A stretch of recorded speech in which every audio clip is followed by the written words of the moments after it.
Bonjour. Qu'est-ce qui fait qu'on a des variations, des différences de désir pour notre partenaire dans notre relation? Alors c'est quelque chose qui est assez fréquent. C'est haut et c'est bas et puis aussi les questions qu'on se pose avec ça. C'est quelque chose de naturel et normal et à la fois on n'a pas toujours la réponse à nos questions. Alors moi je suis Lise Perret, je suis thérapeute et coach spirituel et j'accompagne les personnes qui aspirent à vivre l'amour, la bienveillance, le partage et l'authenticité dans leur vie familiale et amoureuse et les entrepreneurs qui œuvrent à diffuser ces valeurs dans le monde. Alors je pouvais voir euh, toutes ces personnes-là, en tout cas je trouvais que la thématique du couple et de la baisse du désir était assez fréquente. Alors, ce que je voyais en plus, c'est que les gens disaient, bah, ça veut pas forcément dire que c'était en lien avec l'amour qu'ils avaient avec leur partenaire. Ils voyaient que c'était plutôt en lien avec eux-mêmes. Et en fait, bah, j'avais mon propre cheminement autour de la sexualité, mais en tout cas, quand j'ai vu ça, ça m'a donné envie d'en savoir plus. Même moi, personnellement, j'avais déjà été plusieurs fois en couple, et j'avais déjà rencontré ça. Et en effet, des fois, j'ai l'impression que c'était lié à la relation, parfois que c'était lié à moi-même. Et en fait, j'avais vraiment envie d'apporter des outils à toutes ces personnes que je pouvais accompagner. Et il m'est venu l'idée voilà, de créer une formation en ligne parce que je me suis dit, bah, si moi je me pose des questions, alors moi, mon cheminement était un peu différent. Ce qui a fait que j'ai eu envie de créer cette formation. C'est vrai que c'était quand même plutôt à... Il y avait aussi ce questionnement personnel. Moi, ce que je recherchais, c'était, alors je vous parle d'amour, de bienveillance, de partage, mais moi, c'était clairement la connexion d'âme à âme. Je cherchais quelque chose de plus profond, alors certains peuvent parler de spiritualité ou autre, mais il me semblait chercher quelque chose de plus, qui n'avait pas forcément à voir avec les plus de sensations corporelles, mais qui avait à voir avec le plus de connexion, quelque chose de plus grand, comme s'il y avait une intuition en moi qui dit je pense que la sexualité peut être plus que une façon de partager du plaisir, mais quoi et comment découvrir ça. Donc le premier outil qui m'est venu au début c'est le tantra. Et en fait c'est pour ça que je suis allée chercher des experts pour créer cette formation, donc une animatrice tantra, une personne qui était spécialisée thérapeute psychocorporelle et énergétique, voilà, mais dans tout ce qui est autour du féminin. Alors féminin sacré, mais aussi toutes les thématiques autour des problématiques féminines, notamment en lien avec le corps, la sexualité, l'estime de soi. Et une personne qui était spécialisée dans tout ce qui est communication bienveillante et le couple, parce que tout ça me semblait aller ensemble. Et c'est vrai que, comme tout le monde, hein, j'ai pu lire des livres et des magazines, mais c'était comme si à chaque fois c'était vraiment réduit la sexualité à on va mettre des petites tenues, on va faire ça. Et en fait, je me reconnaissais pas là-dedans en fait. Il me semblait aspirer à quelque chose de plus profond dans la ssexualité, du coup les solutions qui étaient proposées ne me parlaient pas. À la fois le tantra ça me parlait, j'avais aussi acheté des livres sur le sujet, et parfois je montrais à mon partenaire en tout cas, et c'est pas évident parce que la personne est intéressée ou pas intéressée, ou peut-être va le lire 3 mois après, mais nous on a un peu oublié, on n'est plus dedans. Et voilà un peu d'où est parti mon cheminement. Et moi je me disais, je me sens quand même pas aller en stage tantra parce que ça me semble beaucoup trop impliquant par rapport à ce que je suis prête à faire aujourd'hui, encore mon rapport aux hommes, à moi-même, bref.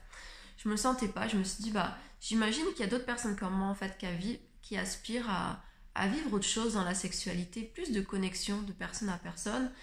Et en même temps, je vois que c'est quelque chose qui revient souvent, la baisse de désir. Et je suis quand même avec des personnes qui partagent ces mêmes valeurs et ces mêmes aspirations.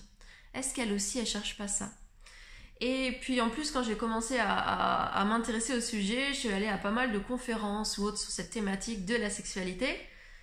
Et à chaque fois, j'étais là, waouh, il y a tellement de choses qu'on sait pas, de connaissances qu'on ignore. J'avais envie de partager ça à tout le monde, un peu comme toutes ces pépites. En tout cas, voilà, une petite introduction pour expliquer, parler, qu'est-ce qui influence notre sexualité. Bon, déjà, ce que j'ai envie de poser, c'est que la variation du désir, c'est quelque chose de normal et naturel.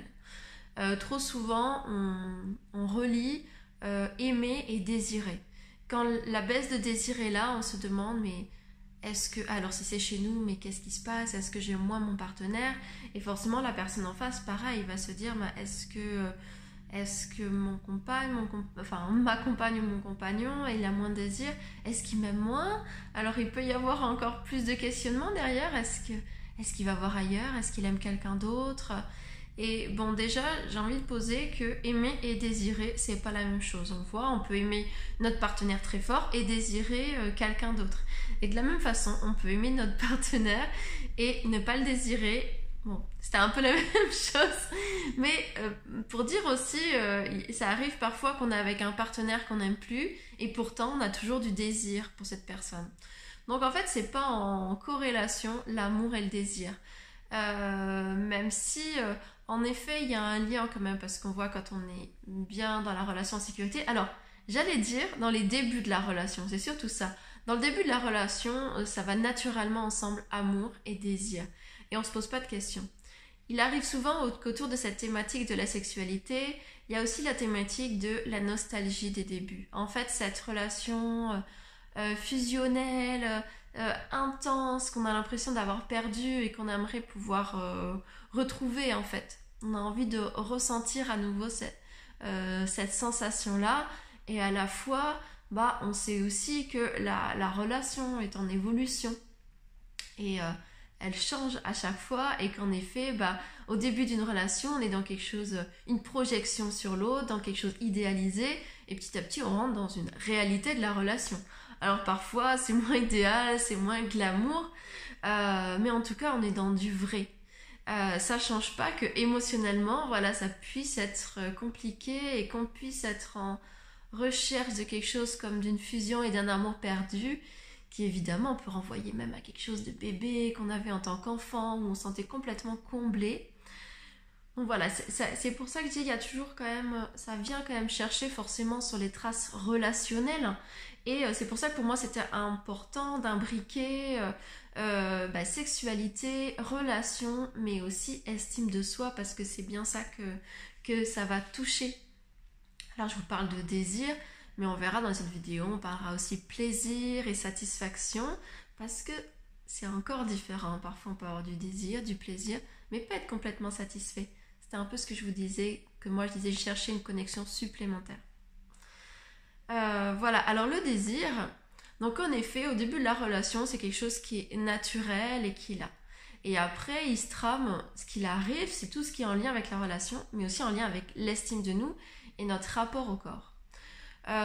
On peut voir, c'est pour ça qu'il y a un blocage qui arrive après, puis peut-être c'est dû à une situation extérieure, mais en fait parfois notre relation au désir, c'est comme si c'est une énergie, et en fait la façon dont on va le laisser circuler, au bout d'un moment ça va se bloquer. C'est un peu comme en psychologie positive, on va dire que quand il nous arrive quelque chose dans notre vie, alors gagner au loto, tomber amoureux, avoir un enfant, c'est comme si ça nous met sur un petit nuage. Et ce petit nuage, alors je crois que c'est estimé à 18 mois, quelque chose comme ça, enfin ça dépend vraiment des personnes évidemment, mais il y a toujours un moment où on revient à notre niveau de bien-être d'avant. Donc prenons la vie amoureuse, vous étiez à un niveau de bien-être à 3, vous rencontrez quelqu'un, pof, vous montez à 7 ou 8, au bout d'un moment, alors peut-être la durée va dépendre de où vous en étiez dans votre niveau de bien-être ou de mal-être en tout cas. Au bout d'un moment, inévitablement, ça va retomber. Parce qu'une fois sorti de cette bulle, avec l'autre, qui est-ce qui reste? Vous face à vous. Et donc voilà. Et forcément, ça influence nos désirs. Parce que si notre estime de nous, elle est toute basse, et si on ne pense pas qu'on peut être aimé, qu'on peut être désiré, et si on a vécu des difficultés en lien avec notre désir. Alors, je parlais d'accueillir le désir. Alors, il y a deux choses. Il y a le désir de l'autre et son propre désir. Parfois, en fait, on n'est pas à l'aise et peut-être ça s'est pas révélé au début de notre relation parce qu'on était dans une bulle sécure, justement, qui ramène à quelque chose de vraiment presque primitif, du bébé, dans quelque chose où on est tout rempli et comblé. Et puis quand naturellement, on sort de cette bulle, on se retrouve face à nos manques et à notre insécurité intérieure parfois. Et voilà. Et alors, qu'est-ce qui se passe quand on revient à nous-mêmes? Il se peut que, en fait, par rapport au désir de l'autre, je retombe dans des schémas qui fait je peux me sentir agressée ou pas en sécurité dans le désir de l'autre. Peut-être que j'ai vécu des abus ou des moments simplement dans une relation où je me suis sentie en danger face au désir de l'autre ou de quelqu'un d'autre dans ma vie. Peut-être que je porte des mémoires familiales qui fait que là ça remonte à ce moment-là. Et puis peut-être ça n'a pas été et que ça fait 10 ans qu'on est ensemble et que là ça remonte à ce moment-là. Pourquoi? Peut-être simplement il y a des choses qui sont en train de se jouer sur un autre plan. Ça revient maintenant. Parfois aussi c'est son propre désir. On n'est pas à l'aise avec son propre désir. Ben pareil, il y a peut-être des mémoires qui peuvent remonter, des moments où ou simplement une situation qu'on a vécue dans notre relation où mon désir n'a pas été accueilli. Il a pu être jugé. Alors pareil, ça peut avoir un lien avec notre relation actuelle, des relations passées, où j'ai l'impression que mon désir m'a guidée dans de mauvaises directions, où on n'a pas été bien accueilli, ou alors peut-être ça m'a mis en danger parfois. Ça peut être lié évidemment avec des choses familiales aussi. Si on cherchait un peu plus loin, alors bon, c'est pas ça qui est traité dans la formation, mais moi forcément avec mon côté code spirituel, c'est-à-dire qu'on va voir tous ces côtés-là, j'ai le côté clairvoyante qui va regarder, on peut voir aussi que des fois il y a du karmique là-dedans, dans ce côté, surtout quand on est une femme, parfois il y a des mémoires du désir qui est dangereux. Voilà, du coup, tout ça, ça demande à pacifier son rapport avec le désir, apprendre à le laisser circuler librement, soit que ce soit celui de l'autre ou le sien. Alors il y a d'autres choses, il y a aussi tout ce qui sont les conditions extérieures, parfois intérieures aussi, bah oui, évidemment aussi, mais les deux là sont interreliés, qui conditionnent notre désir. Alors vous imaginez bien, là-dedans il y a tout ce qui est charge mentale. Alors on en parle beaucoup, mais la charge mentale elle est pour, par exemple, tout ce qui est lié à la famille, au quotidien, tout ce qui peut nous prendre la tête, mais ça peut être par rapport à des projets aussi, que ce soit un projet personnel, parfois même des projets heureux, ça peut être un mariage, c'est quelque chose d'heureux, mais ça met une charge mentale tellement importante qu'en fait on se sent complètement coupé de notre désir, parce que notre énergie et notre mental tourne à toute allure et notre énergie est mise au service d'un projet. Ça peut être aussi un projet professionnel. Parfois, on parle de la libido, c'est l'énergie de la créativité. Mais en fait, elle est tellement mise au service d'un projet et pas dispatchée partout. Et c'est naturel, en fait, aussi d'avoir notre libido pris parfois dans un projet. Mais c'est important aussi de voir... c'est toujours une question de temps et de durée parce qu'à un moment, si ça dure trop longtemps, il y a à se poser la question, est-ce que c'est pas une fuite? Est-ce que justement il y a un inconfort par rapport au désir, par rapport à la relation, par rapport à l'estime de moi, que je suis en train de fuir, d'aller un peu de côté pour trouver une façon plus légère de le vivre en moi ou de l'éviter. Voilà, alors ça peut être aussi un stress. Alors stress peut être pareil des conditions extérieures, ça peut être du stress au boulot, un travail qui ne nous convient plus, peut-être une maladie, peut-être des soucis familiaux.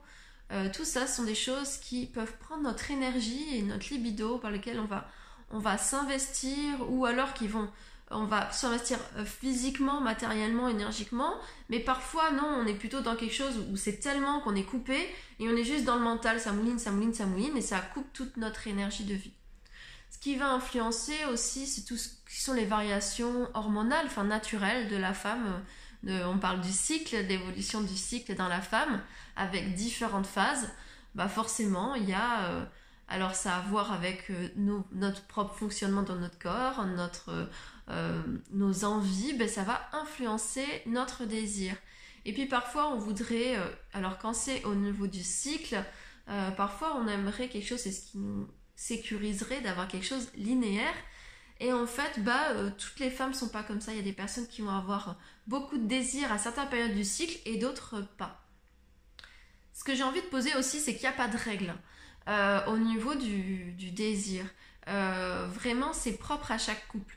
Ce qui compte, c'est pas dans la tête parce que j'ai vu que normalement, il faudrait faire tant par semaine, par mois ou autre. C'est vraiment que ce soit aligné avec vous-même. Quand il se pose la question du désir, il y a déjà, est-ce que ça vous pose un problème? Est-ce que ça pose un problème à votre partenaire?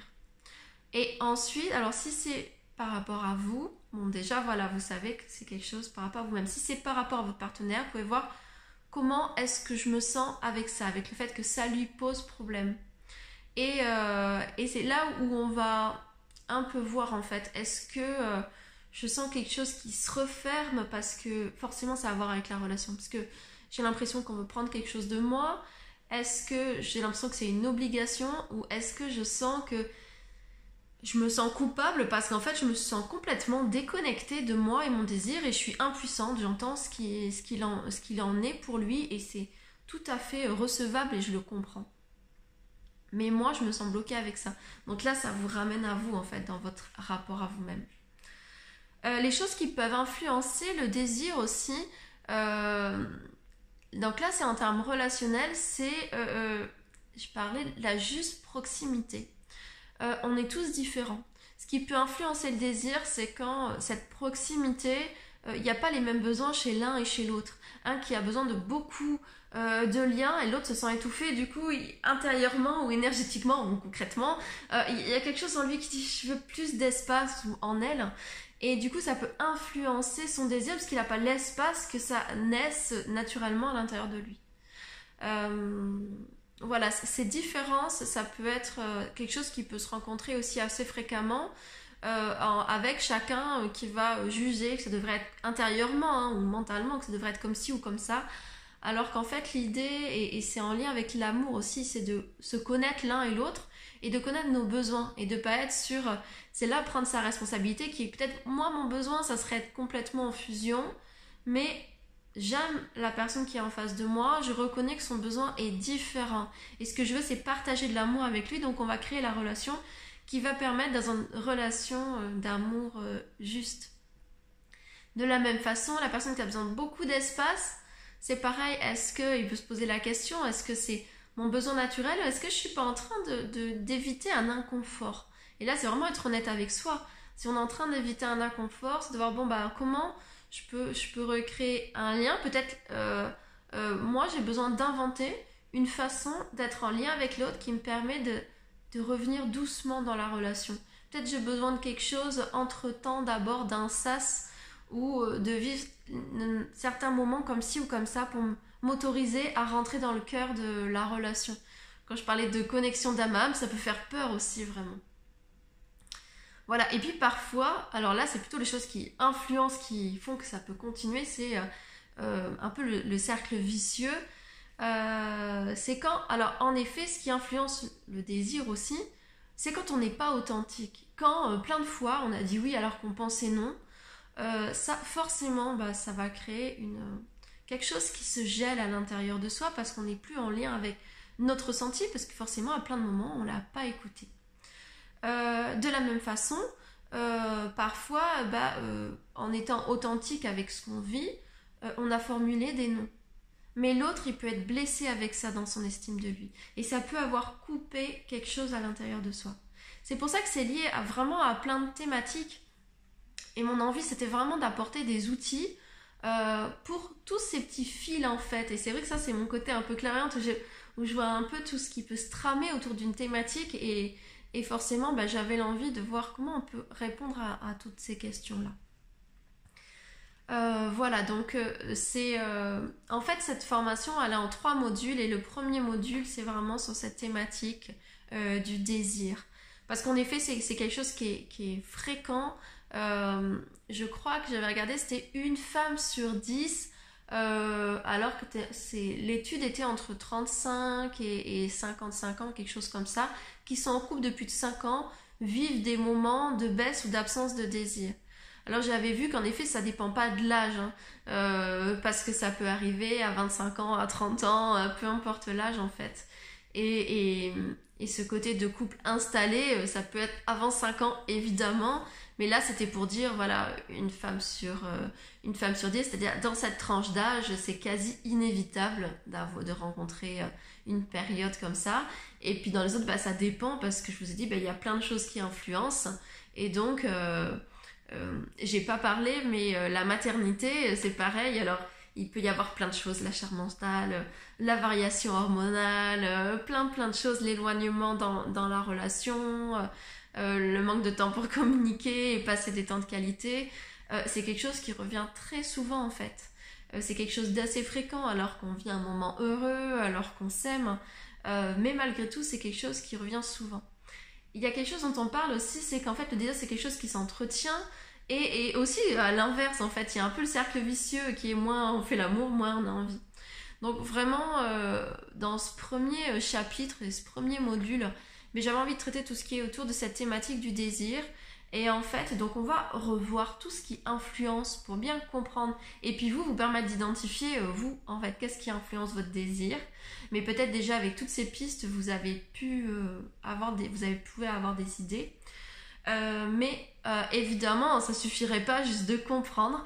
Donc la partie compréhension, où on va aussi voir tout ce qui est croyances et conditionnements sexuels dont on a rarement conscience en fait. Ça, c'est la première partie de ce premier module. Et ensuite, on va voir comment éveiller le désir en moi et comment raviver le désir dans le couple.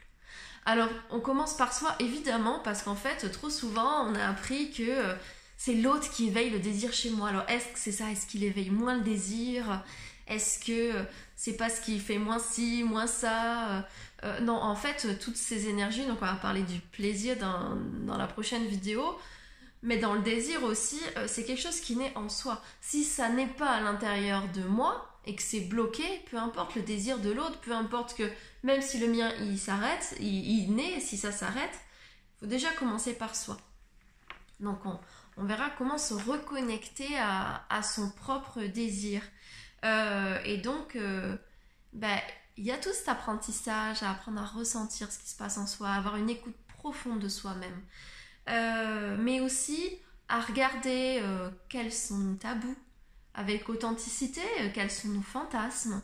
Alors quand je parle fantasme, justement, c'est un peu déconnecté de fantasmes de magazines en fait, où des fois on a l'impression qu'il faudra faire ci ou ça, c'est comme s'il y a quelque chose et puis on regarde un catalogue et puis parfois on pourrait se dire bah non, moi j'ai pas de fantasme parce que ce qui m'est proposé, ce que je vois, ça m'inspire pas. Mais le fantasme, c'est aussi une aspiration. Alors, comme on dit, parfois pour être réalisé, soit pas. Il peut être transgressif, mais pas forcément.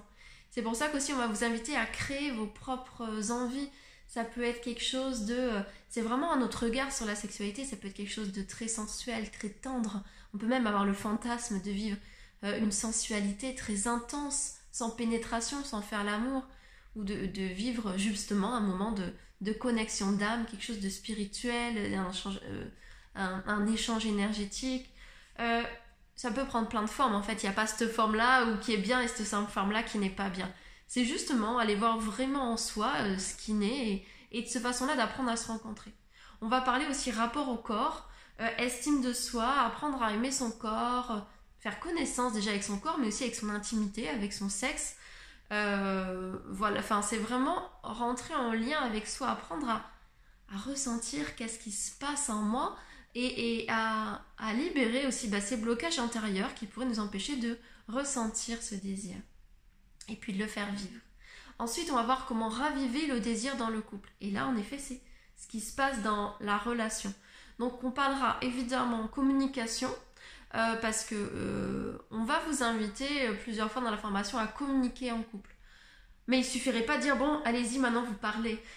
Pour nous, c'est vraiment très important d'apporter des outils en communication parce que si vous avez déjà communiqué avec vos partenaires sur la thématique de la sexualité, vous avez dû pouvoir voir que c'est pas si facile. Qu'est-ce qui fait que parfois on n'est pas authentique, c'est juste pas forcément qu'on veut être faux, c'est peut-être parce qu'on a peur de blesser, on a peur de comment l'autre va l'accueillir, va le ressentir, comment il va nous accueillir avec ça. Donc c'est vraiment important de mettre ces bases de communication pour qu'on puisse s'exprimer en sécurité, mais que l'autre aussi puisse recevoir en douceur en fait. L'idée n'est pas de se blesser l'un l'autre et être authentique et s'envoyer les choses dans la figure, c'est d'aller toucher cet espace de connexion où on est vrai et où on se parle parfois, on a l'impression ah oui moi je communique bien, je dis beaucoup les choses. Oui mais enfin il faut aussi apprendre, est-ce que je sais bien écouter? Est-ce que quand je parle, je fais juste une libération mentale de blablabla et je sors toutes les émotions à l'autre que j'ai besoin de sortir? Ou est-ce que je suis en vraie connexion avec moi-même à ce moment-là? Est-ce qu'il y a quelque chose de posé qui s'installe en moi?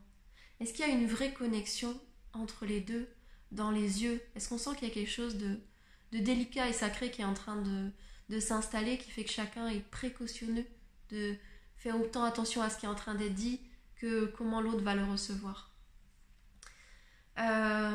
Aussi, voilà, on va parler consentement. Alors, c'est un thème qui revient souvent, alors quand il n'est pas question de couple, mais ça veut dire quoi le consentement dans un couple? Comment on... C'est quoi les signes de oui, les signes de non?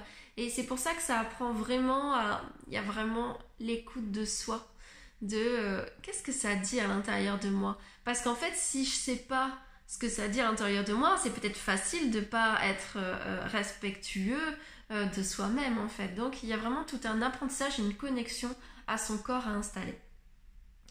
On va parler des sens. Voilà.